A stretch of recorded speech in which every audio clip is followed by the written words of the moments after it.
Our SCE garden was originally started by a dedicated group of Sand Creek staff, family members, parents, and our whole school community.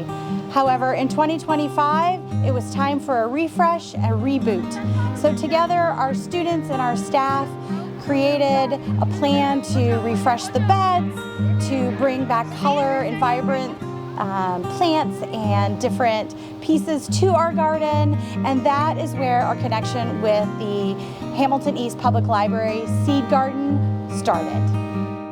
The most important thing is like teamwork, because you get to like work with other people and you can make new friends. Planting isn't just planting. It's an activity to do to learn how to be cooperative with lots of different people in the world. And you can also learn about the environment of the world and lots of stories while working with people. And every time you plant, it has a different story.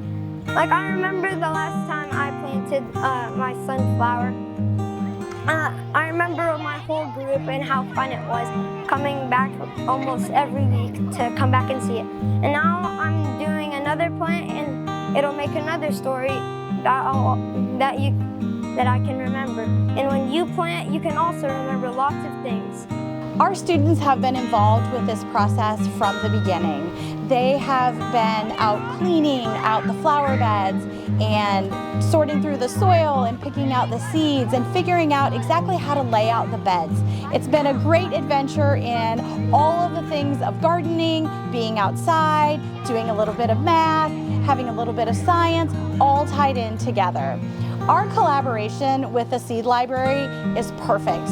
Why wouldn't we collaborate with the library that is in our community? It gave us an opportunity to use the seed garden, but also to continue to promote all the programs that the library had to offer. Along with our students and families loved it. They loved going to the library and seeing things that we were talking about in school, and it was a perfect way to marry all of the things together. Thank you, Hamilton East Public Library.